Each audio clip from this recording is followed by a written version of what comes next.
وعدم الالتزاز بہا، اور عبادت میں لذت محسوس نہ کرنا، عبادت میں لذت محسوس نہ کرنا۔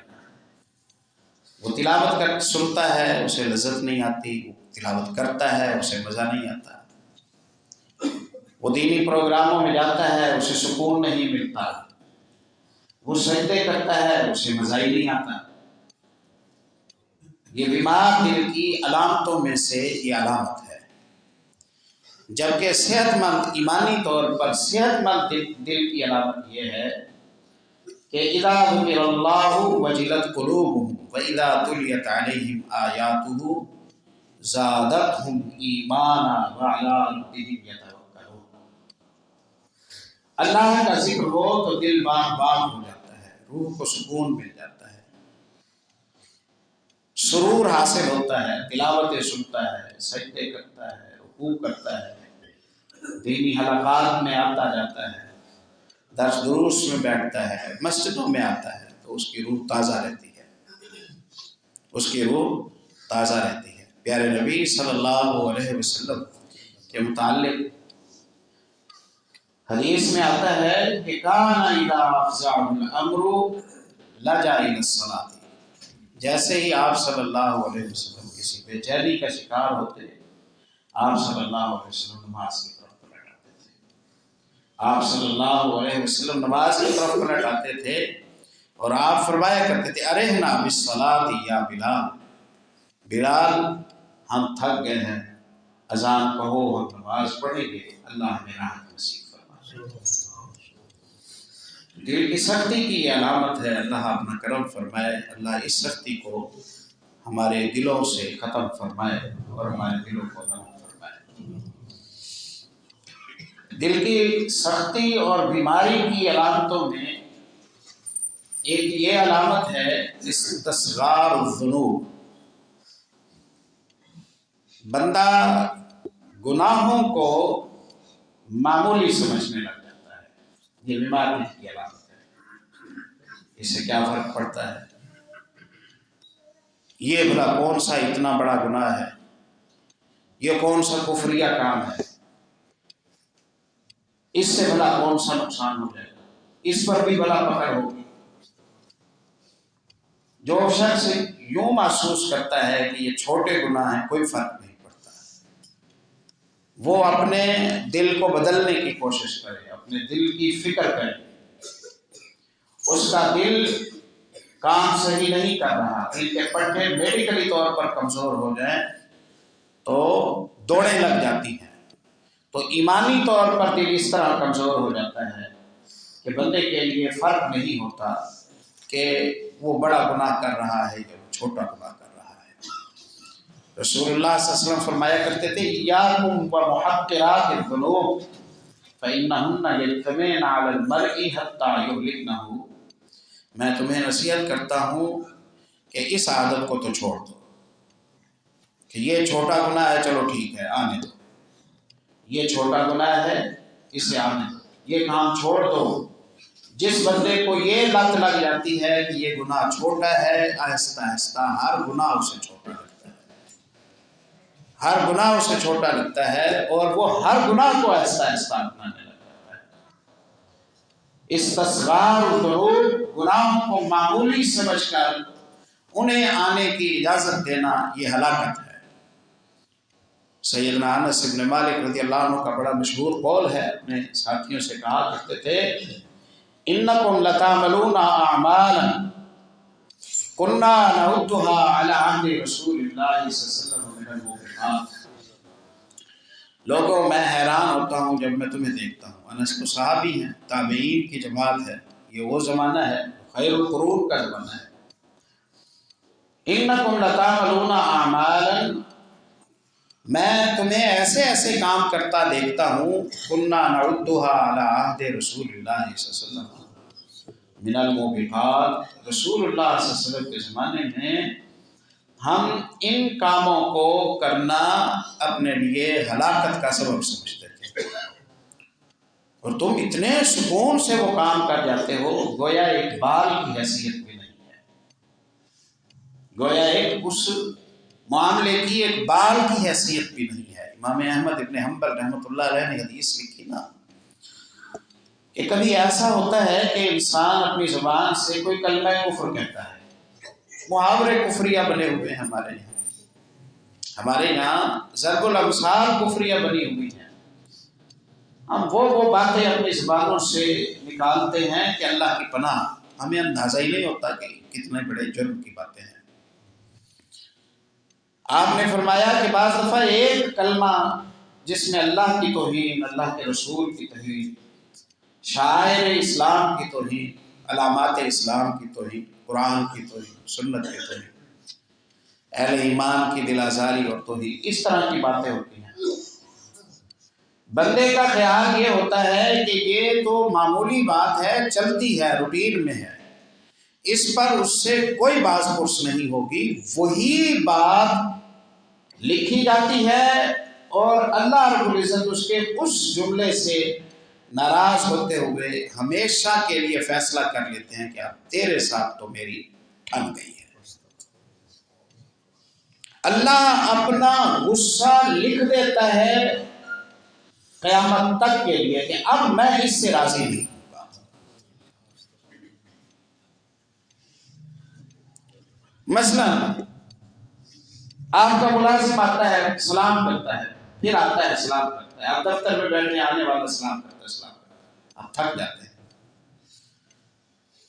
سلام نہیں، کام کی بات ہے، اب اسے پتہ ہی نہیں ہے لیکن یہ کفریہ کلمہ ہے۔ کام کی بات کر، انشاءاللہ نہیں، کرنا ہے یہ کام۔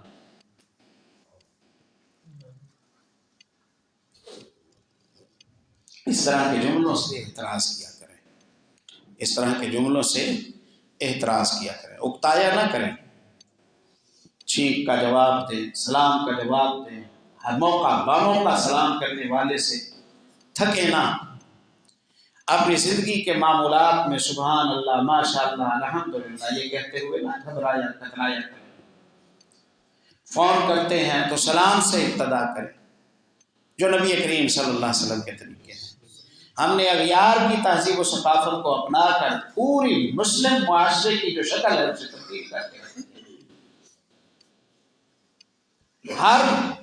ہر وقت کے، ہر زمانے کے لوگ وہ مسلم تہذیب و ثقافت کے امین ہوتے ہیں، اور اس زمانے میں ہم نے اپنے شاعر کو گم کر دیا ہے تو ہم نے آنے والی نسلوں کے ساتھ تو خیانت کی ہے۔ انہیں اپ ٹو ڈیٹ بناتے بناتے ہم نے بنیادی شاعر اسلام اپنی جو زندگی ہے اس سے نکال دی۔ یہ شاعر اسلام ہے نا، حق المسلم علی المسلم ست اذا لقیتہ فسلم علیہ، یہ تیری ذمہ داری ہے، ملاقات ہو تو سلام کر، اذا دعاک فاجبہ، دعوت دے اس کی دعوت قبول کر، واذا استنصحک فانصح، وہ تجھ سے مشورہ مانگتا ہے تو خیر خواہی کا مشورہ اسے دے، وَإِذَا عَطِسَ فَحَمِدَ اللَّهَ عَلَيْهِ فَشَمِّتْهُ، اسے چھینک آتی ہے اس سے الحمدللہ سنتا ہے تو یرحمک اللہ کہے، وَإِذَا مَرِضَ فَعُودْهُ، اگر بیمار ہو جاتا ہے تو اسے پوچھنے چلا جائے، وَإِذَا مَاتَ فَاتَّبِعْ جَنَازَتَهُ، اس کی موت ہو جاتی ہے تو اس کے جنازے میں شرکت کر۔ یہ شاعر اسلام ہے۔ اذان ہو رہی ہے، آپ جواب دے رہے ہیں، شاعر اسلام ہے۔ تو شاعر اسلام کو بچانا ہر وقت کے زمانے کے مسلمانوں کی یہ ذمہ داری ہے، ہر وقت کے مسلمانوں کی یہ ذمہ داری ہے۔ دنیا کی دوڑ کی وجہ سے، ہماری ذاتوں سے، پہلے ہمارے نظریے سے، پھر ہماری ذاتوں سے، پھر ہماری خوشیوں غموں سے، ہمارے طور طریقوں سے شاعر اسلام ایک ایک کر کے نکل گئے ہیں۔ اب ہمارا جو معاشرہ ہے وہ دوسرے لوگوں کے ساتھ مشابہ ہو گیا ہے، تو ہم نے یہ غلطی کی ہے۔ ہمارے اسلاف نے تو ہمیں جوڑا تھا اللہ کے گھروں کے ساتھ اور دینداری کی زندگی دکھائی تھی، میزبانیاں، مہمانیاں، دعوتیں، مسجدوں کے ساتھ تعلق، علم کے ساتھ، علماء کے ساتھ تعلق، جلسوں، درس، دروس میں شرکت، یہ چیزیں تو ہم نے سیکھی تھی، ہمارے آباء نے ہمیں سکھائی تھی۔ ہم نے جدید بناتے بناتے برگر پیزے کھلا کھلا کر ہم نے انہیں ان چیزوں سے دور کر دیا ہے۔ ہم امین ہیں اپنی نسلوں کے لیے نظریہ اسلام ہم نے اسے بچانے کی کوشش کرنی ہے۔ ہوا کیوں ہے؟ ہوا اسی لیے ہے، یہ معمولی ہے، کوئی فرق نہیں پڑتا، اتنی بھی سختی نہیں ہے، اتنی بھی سختی نہیں ہے، اتنی بھی سختی نہیں ہے۔ ٹھیک ہے، اتنی سختی نہیں ہے، اللہ تعالیٰ جبر نہیں کرتا ہے، لیکن مسئولیت کا تو حساب لیتا ہے نا اللہ، ذمہ داری کا حساب تو اللہ لیتا ہے نا۔ نبی مکرم صلی اللہ علیہ وسلم نے فرمایا، یہ جس قوم کے لوگ نیکی کی سفارت چھوڑ دیتے ہیں، اپنی دینی تربیت کی ذمہ داریاں چھوڑ دیتے ہیں، اپنے گھروں پر حساس نظریں، ذمہ دار نظریں نہیں رکھتے، اپنی اولادوں کو تربیتوں کی راہ نہیں دیتے، امر بالمعروف اور نہی عن المنکر سے خالی ہو جاتے ہیں، بے فکر ہو جاتے ہیں، دین ملے یا نہ ملے کیا فرق پڑتا ہے۔ جو ایسے ہو جاتے ہیں، آؤ میں تمہیں مثال دیتا ہوں ان کا بنتا کیا ہے۔ آپ نے فرمایا بحری جہاز تیار ہے، سفر پر روانہ ہونا ہے، سواریاں جو ہیں وہ دو حصوں میں منقسم ہیں، دو منزلیں ہیں، ایک نچلا حصہ ہے، ایک اوپر کا حصہ ہے۔ اب ہر مسافر کی خواہش ہے کہ وہ اوپر یا نیچے جو بھی محفوظ مقام ہے وہاں رہے اور سفر کرے۔ قرآن اندازی ہوگی، کچھ کے نام اوپر کی منزل پر ٹھہرنے کے لیے دوران سفر کے لیے وہ آئے اور کچھ کے نچلے حصے میں نکلے نام۔ ہر مسافر نے اپنی سیٹ سنبھال لی، کچھ نیچے رہے، کچھ اوپر رہے، جہاز چل پڑا۔ پینے کے لیے پانی بھر لیا تھا، پانی کا ٹینک اوپر تھا۔ رسول اللہ صلی اللہ علیہ وسلم فرماتے ہیں نچلوں نے کیا کیا، وہ جاتے اوپر پانی بھر کے لاتے، ظاہر پانی پھیل جاتا، شور شرابہ ہوتا، اوپر والوں کے لیے خلل کا سبب بنتا، وہ بھی تھکتے اور یہ بھی تھکتے کہ اوپر سے پانی بھر بھر کے آ رہے ہیں جا رہے ہیں، ان کی موج ہے، اوپر ہی پانی ہے اور وہ بس اپنے کمرے سے نکلتے ہیں پانی بھر لیتے ہیں۔ ہمارے لیے مشکل ہے۔ آخر نچلوں نے مشورہ کیا، انہوں نے کہا کہ بھئی نیچے تو سمندر ہے، جیسا تیسا پانی ملتا ہے، تھوڑا سا سوراخ کرو وہیں سے بھر لیا کرو۔ معاملہ طے ہو گیا، اوپر والوں کو بھی بھنک لگ گئی، چھیڑیاں تھوڑے اٹھائے گئے، نیچے سے جہاز سے سوراخ کیا جا رہا ہے، آوازیں بھی پہنچی۔ اوپر والوں نے دیکھا کیا ہوا کہیں بور کر رہے ہیں، پانی نکالنا ہے۔ اچھا جی، انہوں نے کہا جو کھودے گا وہی غرق ہوگا، نہ میں غلطی کر رہا ہوں نہ میں غرق ہوں گا، جرم ان کا غلطی ان کی، سارا جہاز کیوں ڈوبے گا۔ رسول اللہ صلی اللہ علیہ وسلم فرماتے ہیں اب اوپر والوں نے اگنور کیا، بھی ٹھیک ہے چلتا ہے، کوئی فرق نہیں ہے، اس کا معاملہ وہ جانے، اس کا کام جانے۔ وہ لاپرواہ ہوئے، نتیجہ کیا نکلا؟ نتیجہ یہ نکلا کہ جب سوراخ ہو گیا تو پانی نچلی منزل کو بھی لے گیا، اوپر کی سارے ڈوب گئے۔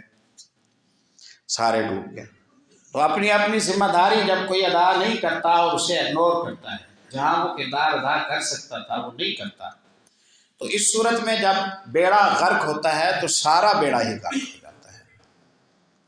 اللہ ہمیں محفوظ فرمائے۔ اور یہ شروع اسی طرح ہی ہوتا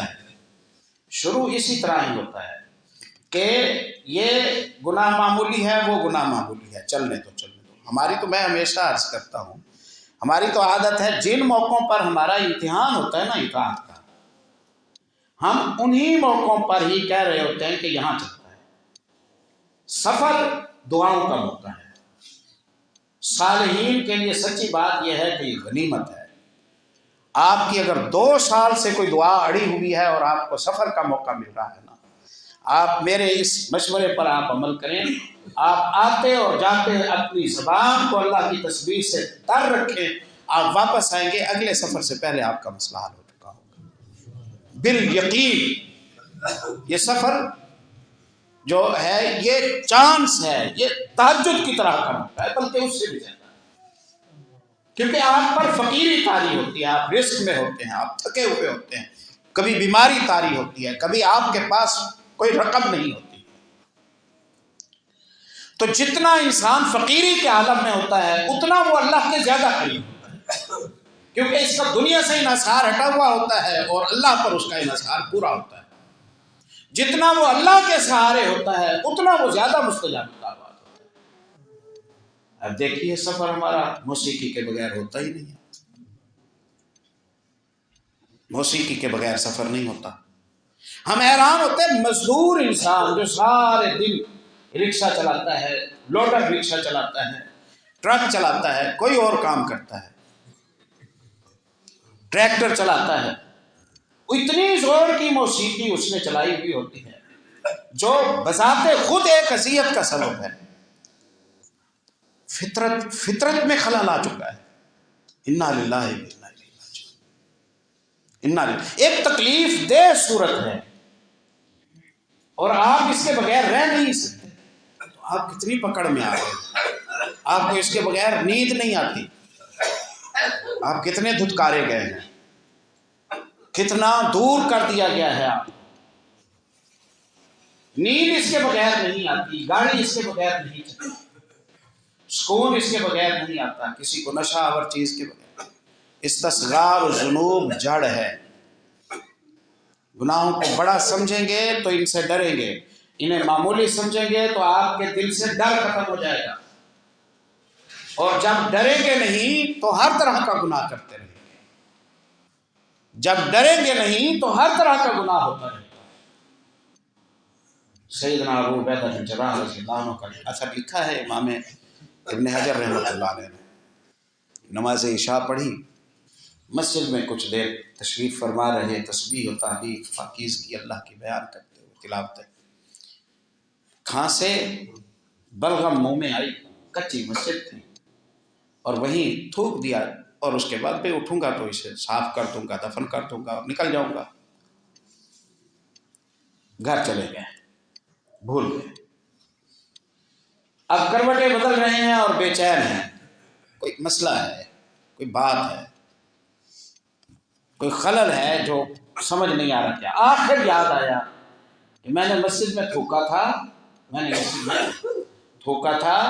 اور میں نے اس بلغم کو دفن نہیں کیا، ہٹایا نہیں، صاف نہیں کیا، اور پیارے نبی صلی اللہ علیہ وسلم نے فرمایا میری امت کے جرم مجھے دکھائے گئے، ان جرموں میں سے مسجدوں کو اس طرح آلودہ کرنا ہے،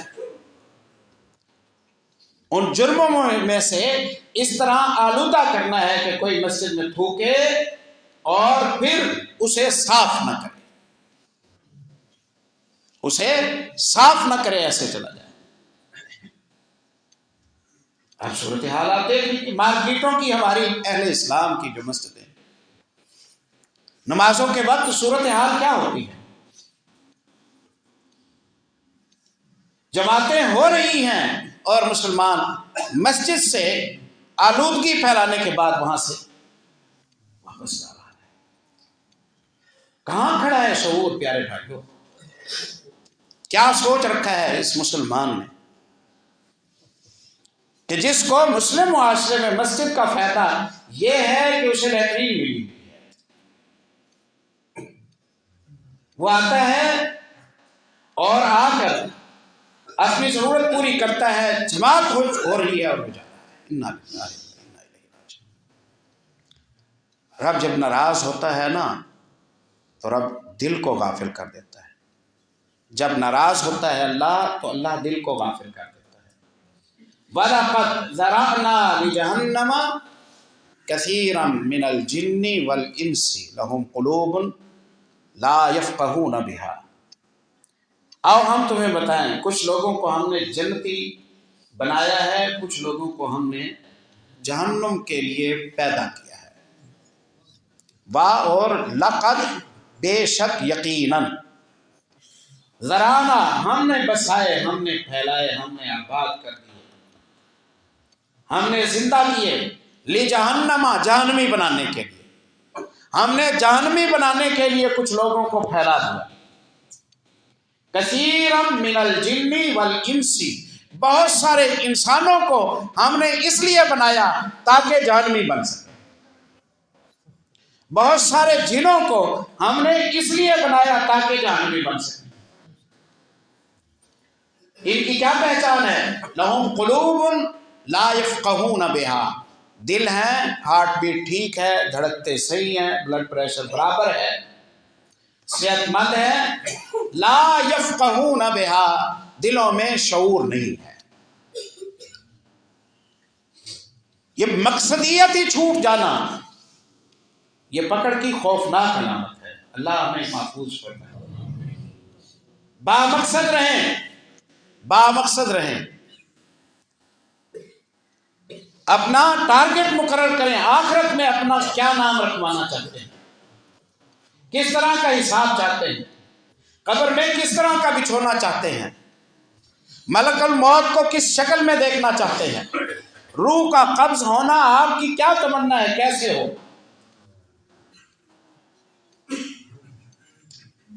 بامقصد بننے سے یہ کام ہوں گے، رفتار خود بخود ٹھیک ہو جائے گی. کیونکہ مقصدیت ہمارے یہاں جس چیز کی ہے اس میں تو ہم نہ سردی رکاوٹ ہے، نہ گرمی رکاوٹ ہے، نہ غم رکاوٹ ہے، نہ بیماری رکاوٹ ہے، نہ مقیم کے لیے کوئی رکاوٹ ہے، نہ مسافر کے لیے کوئی رکاوٹ ہے. اولادوں کی وفات ہوتی ہے، بندہ وہاں تڑپتا رہتا ہے اور وہ جنازے میں شرکت نہیں کر سکتا. جس چیز کا مقصد ہمارے پیش نظر ہوتا ہے اس کے لیے تو ہم راہیں بناتے ہیں. لہم قلوب لا یفقہون بہا، ہم نے جنہیں جہنم کے لیے بنایا ہے ان کے دلوں سے سمجھ لے لی ہے. یہ سمجھ دینی سمجھ ہے، یہ سمجھ توحید کی سمجھ ہے، یہ سمجھ ایمان کی سمجھ ہے، یہ سمجھ آخرت کی سمجھ ہے، یہ پل صراط کی سمجھ ہے، یہ مرنے کے بعد کے زمانے کی سمجھ ہے. دنیا میں تو بہت سمجھدار تھے جو ہم سے پہلے گزرے. ہم تو ہزاروں گنا زیادہ محنت کر لیں، ہم ان کا 10واں حصے کو بھی نہیں پہنچ سکتے. بھلا وہ کیا سمجھ کہ جو سمجھ بندے کو اللہ سے دور کر دے.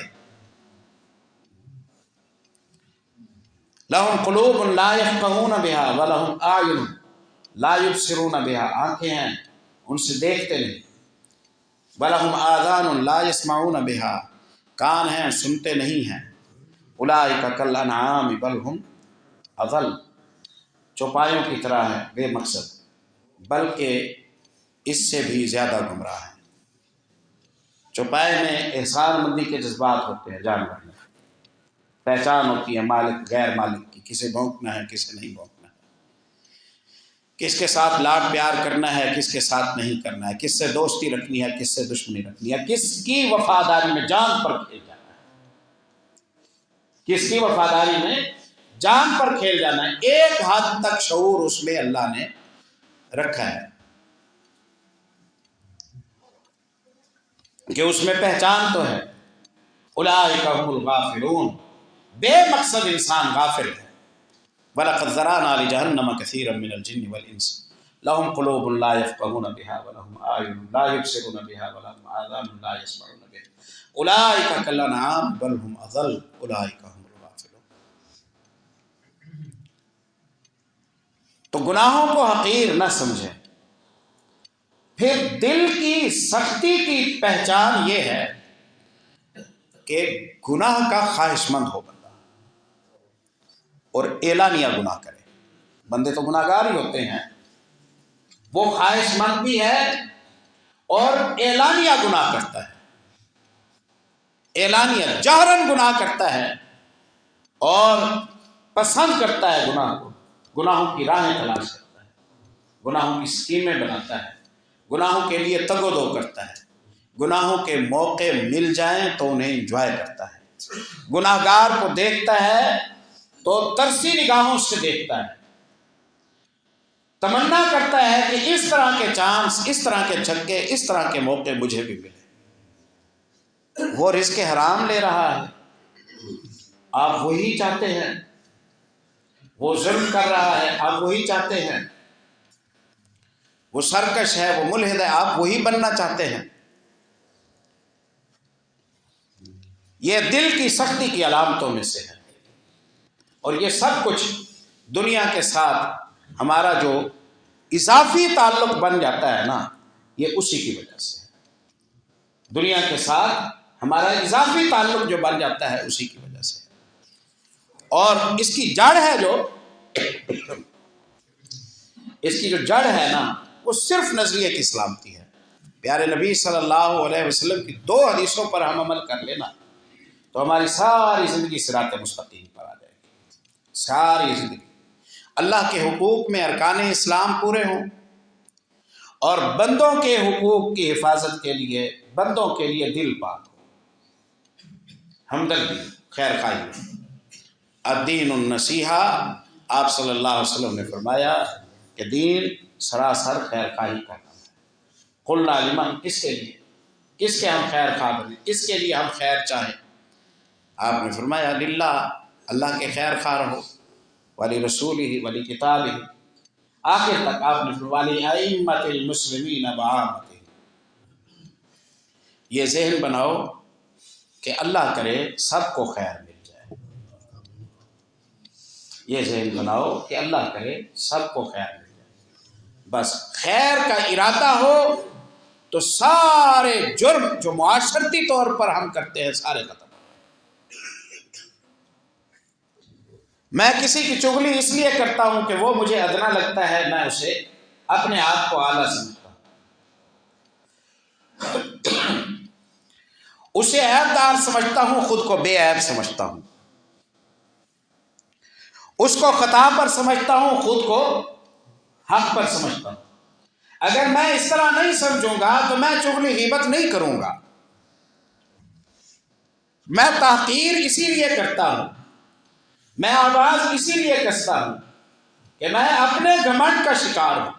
اس لیے پیارے نبی صلی اللہ علیہ وسلم کی بخاری میں حدیث آتی ہے، سیدنا عبداللہ ابن عمرو ابن عاص رضی اللہ تعالیٰ عنہ کہتے ہیں ایک اعرابی آیا، اس نے رسول اللہ صلی اللہ علیہ وسلم سے پوچھا ای الناس افضل یا رسول اللہ، لوگوں میں سب سے زیادہ فضیلت والا کون ہے اللہ کے رسول؟ آپ صلی اللہ علیہ وسلم نے فرمایا کل مخموم القلب صدوق اللسان، مخموم القلب اور زبان کا جو سچا ہے وہ سب سے افضل ہے۔ اللہ کی زمین پر سب سے زیادہ فضیلت والا وہ بندہ ہے جو زبان کا سچا ہو اور مخموم القلب ہو۔ ساتھی نے کہا مخموم القلب کون ہوتا ہے؟ آپ نے 6 چیزیں گنوائیں۔ مخموم القلب جو سب سے افضل ہے، اس میں پہلی چیز آپ نے بتائی التقی، پرہیزگار، پرہیزگار، گناہوں سے پرہیز کرنے والا، نافرمانی سے پرہیز کرنے والا۔ النقی، با کردار ہے، کوئی کمپلین نہیں، نہ آواز کی، نہ حق کی، نہ عزت کی، نہ نگاہ کے چرانے کی، نہ خیانت کی، نہ رزق روٹی کی، نہ حصوں کے بٹوارے کی۔ ہوا تقی، پرہیزگار ہے، النقی، با کردار ہے۔ لا اثم فیہ، گناہوں کی طرف اس کا رجحان نہیں، لا بغی، ظالم نہیں ہے، ولا حسد، نہ اس میں حسد ہے، نہ اس میں حسد ہے، حسد نہیں، بغض نہیں، تقوی ہے، پرہیزگاری ہے، خیر خواہی ہے۔ یہ شخص اللہ کی زمین میں سب سے زیادہ فضیلت والا ہے۔ پیارے نبی صلی اللہ علیہ وسلم نے فرمایا ابعد الناس من اللہ القلب القاسی، اللہ کے نزدیک سب سے زیادہ اللہ سے دور وہ شخص ہے کہ جس کا دل سخت ہو گیا ہے، جس کا دل سخت ہو گیا ہے۔ دل کی سختی کو ختم کرنے کے لیے اپنی روٹین پر نظر ثانی کریں، روٹین پر نظر ثانی کریں۔ اپنے 24 گھنٹوں میں تسبیح و تحلیل کو کم از کم اتنا ٹائم دے کہ جو آپ کے دل کی خوراک ہو جائے، دل کی خوراک ہو جائے۔ 5 7 8 10 رکوع قرآن پاک کی تلاوت کے سنیں، اور جب سنیں تو پورے تدبر سے سنیں، غور سے سنیں۔ صبح کے اذکار باقاعدہ بیٹھ کر اطمینان کے ساتھ کرنے کی کوشش کریں، اور جو اس میں اللہ کی آپ پاکیاں بیان کر رہے ہیں سمجھ کر وہ تسبیحات اور وہ پاکیاں بیان کریں۔ اس کے لیے یہ جو آپ کے ذرائع ہیں آج کل کے سوشل میڈیا کے، ان سے دور رہنے کی کوشش کریں جس حد تک ہو سکے، جتنا ہو سکے ان سے دور رہنے کی کوشش کریں۔ آج سب سے زیادہ پڑھی جانے والی جو کتاب ہے وہ موبائل کی ہے، اور ان سے پہلے، ان کے آنے سے پہلے سب سے زیادہ پڑھی جانے والی کتاب اللہ کا قرآن۔ اب مسلمانوں میں، غیر مسلموں، سب سے زیادہ پڑھی جانے والی کتاب یہ ہے۔ بیمار تیماردار کے پاس بیٹھا ہے، بیمار نے اپنا اٹھایا ہوا ہے، اس نے اپنا اٹھایا ہوا ہے۔ ہمارے رابطے کا جو سلسلہ تھا نا، وہ رابطوں کے ٹوٹنے کی صورت بن گیا ہے۔ اس کو جو مسلط ہو گیا ہے، اسے ضرورت تک رکھیں، اسے چھوڑ دیں۔ اور تاریخ انسانی کے سب سے کمزور لوگ، ایک میں نے پچھلے دنوں پڑھا، ایک صاحب کا مضمون پڑھا، اس میں انہوں نے لکھا کہ تاریخ انسانی کی فزیکلی طور پر سب سے کمزور جو نسل ہے وہ 2000 سے لے کر 2023 تک کی جو آج جوان ہو چکی ہے، یہ فزیکلی طور پر سب سے زیادہ کمزور ہے، اور سب سے زیادہ ٹیکنالوجی ان کے پاس ہے، وسائل ان کے پاس ہیں، جسمانی طور پر کمزور ہیں۔ یہ 2 کلومیٹر چلنے کے قابل نہیں ہے، یہ بھوک پر اور اپنی لذتوں پر کنٹرول کرنے کے قابل نہیں ہے، حوصلے ان میں نہیں ہے، کم ہمت ہے ان میں، برداشت ختم ہو گئی ہے۔ کوئی اس کے ساتھ تربیت اسی سے ہم حاصل کرتے جا رہے ہیں، غیر محسوس انداز سے۔ اس سے تھوڑی سی جان چھوڑیں، اس سے پیچھے ہٹیں، جس حد تک ممکن ہو کہ اس مسلط ہے۔ میں کہہ رہا ہوں میرے پاس بھی ہے، آپ کے پاس بھی ہے، اللہ تعالیٰ سب کو معاف فرمائے، لیکن اسے محدود کریں جتنا ہو سکتا ہے۔ اسے آپ نے پیارے بھائیو اس سے محدود کر لیا نا، آپ کے سونے جاگنے اور آرام کی اور خوراک کی روٹین ٹھیک ہو جائے گی، آپ کی صلہ رحمی کی روٹین ٹھیک ہو جائے گی، بیماروں کی تیمارداری ٹھیک ہو جائے گی، جنازوں میں شرکت ٹھیک ہو جائے گی، خوشی و غموں میں جانا آنا سب ٹھیک ہو جائے گا۔ عشاء سے لے کر سونے تک کیا مصروفیت ہے؟ اب اگر اسے میں دور کر دیتا ہوں تو عشاء کے بعد میرے جاگنے کا جواز ہی نہیں، اور یہ میرے پاس ہے تو کوئی بعید نہیں ہے، شاید ہماری قوم کا آدھا حصہ تہجد کے وقت ہوتا ہے۔ اب بتائیے کارکردگی کہاں ہوگی؟ جن لوگوں سے لے لے کر ہم قرضے کھاتے ہیں ٹھگیاں کر کر، وہ تو صبح سویرے وہ ہماری طرف یہ بھیجتے ہیں، صبح سویرے خود اٹھ جاتے ہیں۔ اب مسلمان سوئے گا 2 بجے تو تہجد کا پاکیزہ وقت، فجر کی نماز کا پاکیزہ وقت ختم، اذکار رہ جائیں گے، دعائیں رہ جائیں گی، تلاوت رہ جائے گی، سکون و سکینت رہ جائے گی۔ اس سے آپ جتنا کنارہ کش ہوں گے، آپ کی زندگی میں اتنا اطمینان اور سکون اور برکتیں بھر جائیں۔ اس پر نظر ثانی کریں، کہاں تک آپ اسے کنٹرول کر سکتے ہیں، کتنا آپ اسے اپنے آپ سے دور کر سکتے ہیں، کتنی کم سے کم اس کے استعمال کی صورت ہو سکتی ہے۔ یہ بڑی رکاوٹ ہے۔ اب جب یہ رکاوٹ ختم ہوگی تو آپ کے پاس اتنا ٹائم ہوگا تسبیح کا، تعلیل کا، آپ کے پاس اللہ کی کبریائی کا، تلاوتوں کا، رشتوں کو جوڑنے کا اتنا ٹائم ہوگا کہ آپ حیران ہو جائیں، کروں تو کیا کروں؟ اسے دور کریں۔ پیارے نبی صلی اللہ علیہ وسلم کو قیل اور قال پسند نہیں تھا، اس میں قیل اور قال ہے۔ قیل کہا گیا ہے، فلاں کا بیان آیا ہے، اس نے یہ کہا، تمہیں پتہ ہے یہ خبر ہے، وہ خبر ہے، وہ مجھے پتا اگر قیامت تک بھی نہ چلے تو مجھے کوئی فائدہ نہیں، کوئی اس سے نقصان نہیں۔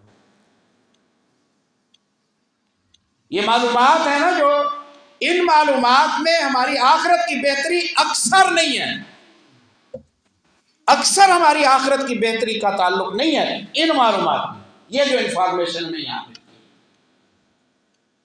اور ایسے علم سے پناہ مانگی ہے رسول اللہ صلی اللہ علیہ وسلم نے جو نفع بخش نہیں، جو نفع بخش نہیں ہے۔ تو جاگتے ہوئے بس ہر وقت بستر پر بیٹھے بندہ اسی کو اٹھاتا ہے، اور سوتے ہوئے آپ اس کے ہاتھ سے ہی گرتا ہے تو گھر والے اٹھا کر سائڈ پر رکھ دیتے ہیں، تو مسلط ہو گیا نا۔ اس طرح اگر کچھ عرصہ اور ہم نے گزار دیا، ہم ناکارہ ہو جائیں، ہم رشتوں کو بھول جائیں گے، ہم روایات کو بھول جائیں گے، ہم تہذیب و ثقافت کو بھول جائیں گے، اخلاقیات ہمارے ہاتھوں سے چھوٹ نہ جائیں کہیں۔ خطرناک یہ چیز ہے، اس لیے اسے محدود کرنے کی کوشش کریں۔ جیسے ہی یہ محدود ہوگا، پھر روٹین سونے اور جاگنے کی ٹھیک کر لیں. کوریہ الیہ قیل وقال وکثرت السؤال، فضول سوالات نبی صلی اللہ علیہ وسلم ناپسند کرتے تھے. معاویہ رضی اللہ عنہ نے لکھا نا مغیرہ بن شعبہ کو کچھ حدیث لکھ کے بھیجو، انہوں نے یہ لکھ کے دی. نبی صلی اللہ علیہ وسلم نمازوں کے بعد دعا کیا کرتے تھے اللہم لا مانع لما اعطیت ولا معطی لما منعت ولا ينفع ذا الجد منک الجد. اور آپ صلی اللہ علیہ وسلم کو فضول باتیں پسند نہیں تھی. قیلا کہا گیا ہے، قالا اس نے بیان دیا ہے، وکثرت السؤال فضول سوالات، واضاعۃ المال مال کو ضائع کرنا، ان چیزوں کو ناپسند کرتے تھے نبی صلی اللہ علیہ وسلم، ان چیزوں کو ناپسند کرتے تھے. آپ کو عشاء سے پہلے سو جانا اور عشاء کے بعد فضول باتیں کرنا آپ صلی اللہ علیہ وسلم کو یہ پسند. بن پائے تو عشاء پڑھیے، عشاء پڑھنے کے بعد اپنے ضروری معاملات سے فارغ ہو کر بس آپ کی یہ روٹین ٹھیک ہوگی تو آپ کی زندگی میں اتنا سارا ٹائم ہوگا جو آپ تلاوت کے لیے، اذکار کے لیے، دیگر کاموں کے لیے پا سکیں گے. اور یہ چیز مسلط ہوئی تو پھر آپ بنیادی مجبوریاں بھی ہیں نا جو انہیں بھی اگنور کرتے جائیں گے، نتیجتاً دینداری میں خلل آ جائے گا. یہی کچھ ہمارے ساتھ ہوا ہے، جو کچھ کہا سنا ہے. اللہ سمجھنے کی عمل کرے.